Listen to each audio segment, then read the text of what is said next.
मेरे होते हुए इस तरह से आपकी ये हालत मैं नहीं देख सकता पिताश्री। आखिर ऐसी क्या बात हो गई, मुझे बताइए तो सही।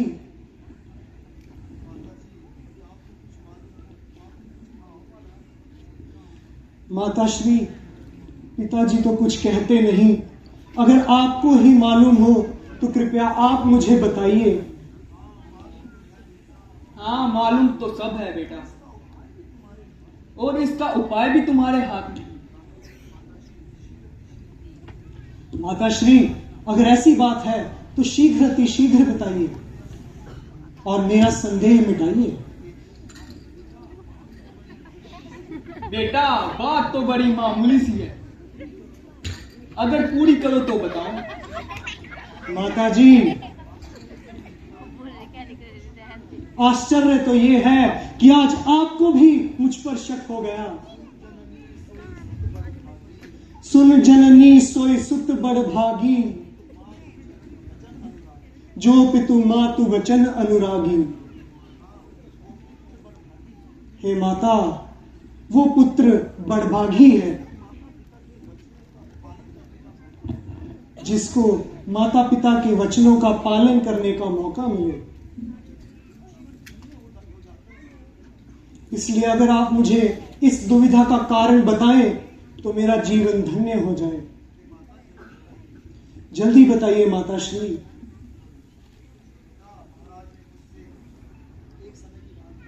बेटा, एक समय की बात है, महाराज ने मुझसे 2 वर मांगे थे। महाराज ने मुझसे 2 वर देने के लिए कहा। मैंने कहा था जब समय आएगा तब मांग लूं। आज जब समय आया तो मैंने अपने वर मांग लिए।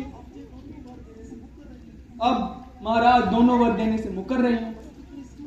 बस इतनी सी बात है। माताश्री, वह 2 वर कौन से हैं?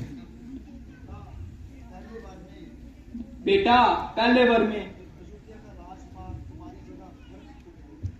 कि अयोध्या का राजपाट तुम्हारी जगह भरत को मिले,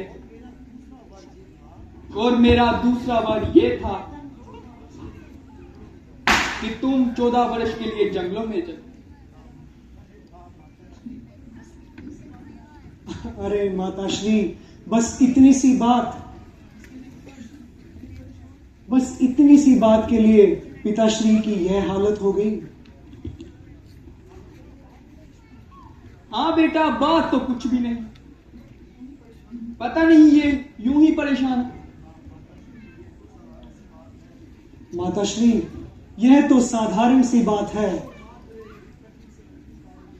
ईश्वर ना करे यदि कठिन से कठिन कार्य भी आन पड़े, रघुकुल की यान तब भी जान के साथ है। शाबाश बेटा, शाबाश, मुझे तुझसे यही उम्मीद। ओ बेहया, तू अभी भी टक पे टक मारे जा रही है। ओ दादी, कौन से जन्म का मुझसे बदला ले रही है? बेटा रहा, बेटा रहा, बेटा, बेटा, मैं मजबूर हूं, मुझे क्षमा करना। अब मैं किसको मुंह दिखाऊंगा, किससे क्या कहूंगा, कौन से कुएं में डूबूं, कहां मरूं? हे पिता,